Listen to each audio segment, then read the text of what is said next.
कांचे बाँस के टोकरिया कीन के कांचे बाँस के टोकरिया कीन के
नारियल टाभ लेबै चंडी थान हाट में बबल जी जेबे करत धानी तोरा साथ में धानी तोरा साथ में धानी तोरा साथ में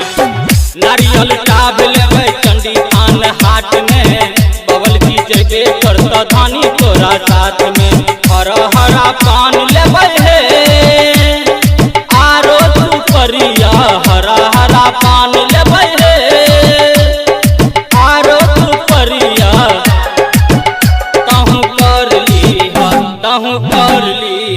छठी माई के बरतिया कर ली छठी माई के बरतिया कर ली।